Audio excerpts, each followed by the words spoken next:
Hello guys, hello Leo, welcome dito sa aking channel Leo. Alamin natin kung anong messages, vibration, gabay energy para sa lahat. Ito ay general reading, so pwede kang makaresonate. Gamitin mo yung intuition sa panunood. So ito ay para sa general reading ng February 2025. So Leo, kung makikita mo dito, yung first card natin dito is, yung first message niya is let yourself feel all your emotions. So, hayaan mo daw yung sarili mo na ma-feel this February 2025 yung lahat ng emotion na kailangan or ma-feel mo. Okay? Dito sinasabi na your entire rainbow spectrum of feelings is sending you important messages and guidance. So, kailangan nating maging aware, maging attentive tayo. Okay?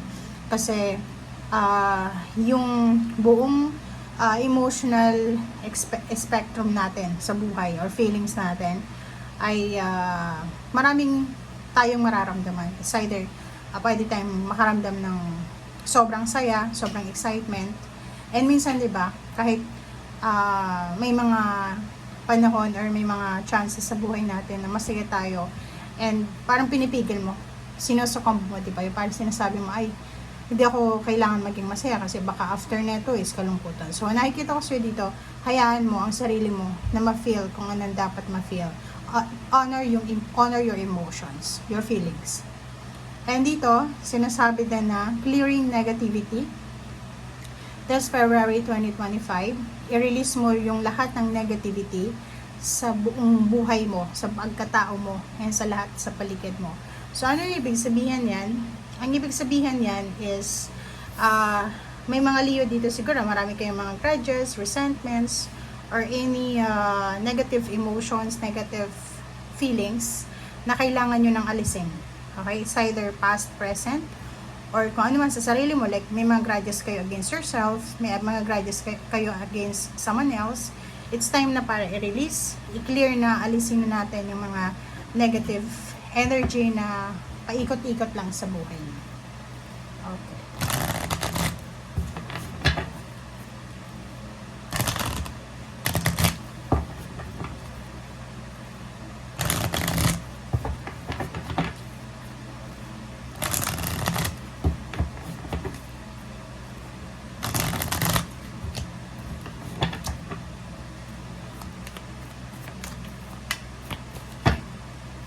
Okay. So, transformation. So, meron din ditong message, Leo, na sinasabi na kinakailangan mong i-welcome itong pagbabago na magaganap sa buhay mo. So, prepare yourself.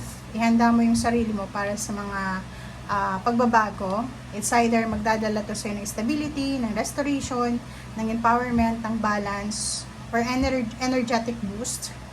So, ihanda mo yung sarili mo. Maraming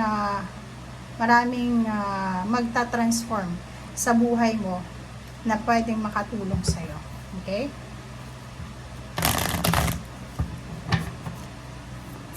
Okay.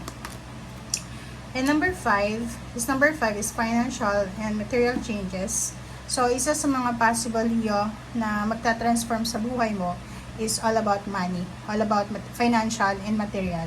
So, ibig sabihin, siguro for the past few months, years, or dekada na ang nakaraan, hindi masyadong maganda yung takbo ng financial energy mo.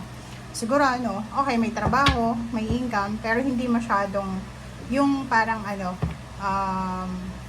level up, 'di ba? Siguro maraming nawalan ng trabaho, nakaranas ng the tower, bumagsak yung negosyo, na-lay off, nawala ng source of income, source of love, emotions, parang gano'n. But dito, sinasabi sa'yo na isa yon sa mga possible na magbago sa'yo. Isa sa mga possible changes dito is yung money and financial. So, ibig sabihin, kung negosyante ka, may recovery, restoration o mga financial losses mo. If naman empleyado ka, pwedeng tatas yung posisyon, magre-retire, or pwedeng yung iba sa inyo magkakaroon ng mga additional income or additional financial gain. Okay? Next is 9 of Cups. Okay? Next is Judgment. So, nakikita ko sa'yo dito, Leo, na nasa kamay mo daw. Okay? It's your choice. Nasa kamay mo. Nasa buong pagkatao mo. Kung ano ba talaga ang magdadala sa'yo ng happiness. Ibig sabihin, yung wish fulfillment sa usaping emosyon is nakadepende sa kung ano yung diskarte mo sa buhay or kung ano yung pwede mong magawa. So, ibig sabihin yan, since yung emotion natin dito is medyo unexpected, maraming papasok, maraming lalabas, parang ganun. So, magbabago yung emotions natin, maraming magta-transform. Sinasabi sa'yo dito na, as much as possible, kung may mga emotional attachment ka na hindi na maganda sa'yo, hindi na maganda para sa pagkatao mo, kailangan mo na siyang i-clear. Kailangan mo na siyang i-detox. Kailangan mo na siyang alisin. Kailangan nang i-disregard yung mga worn out energies, emotion, or kano pa man. Okay. Four of Cups. Nakikita ko sa'yo dito, Leo, na siguro isa kang Leo na masyado kang workaholic. Masyado kang abala. Siguro pinasan mo na lahat ng obligations sa family. And naghihintay ka dito So either naghihintay ka ng mga possible help or mga family members or kung sa trabaho yan, mga katrabaho mo na pwedeng makatulong sa'yo. So nakikita ko sa'yo dito na wag kang mag-alala kasi kung halimbawa sa ngayon, habang nanonood ka, pakiramdam mo na sa restrictions ka pa rin, yung parang kailangan mo ng tulong pero walang tumutulong sa'yo. Or kailangan mo ng assistance or protection pero walang protection. So dito sinasabi, konting tiis pa. Okay? Dahil lahat ng mga pagtitiyaga mo, lahat ng mga paghihirap mo dito, luha, ano ba?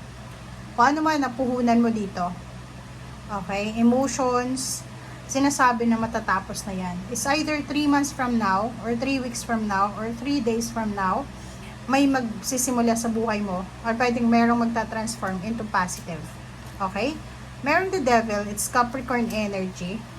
Mag-iingat ka lang. So, maybe in November, so sa November, if ever makatagpo ka ng isang Capricorn, in terms of money, in terms of relationship, in terms of partnership, collaboration, or acquaintance lang, ingat-ingat ka dahil possible na atong the devil na to ay siya yung maging parang hadlang sa mga balak mo, sa mga goals and then sa manifestation mo. So yun lang yung kailangan pag-ingatan dito.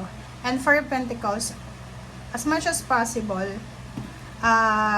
kailangan mong mag-ipon ng pera. Kailangan mong i-secure yung finances mo. Kailangan mong i-secure yung kung ano yung hawak mo ngayon or kung ano man ang darating sa financial gain. Okay? Thank you guys. Bye!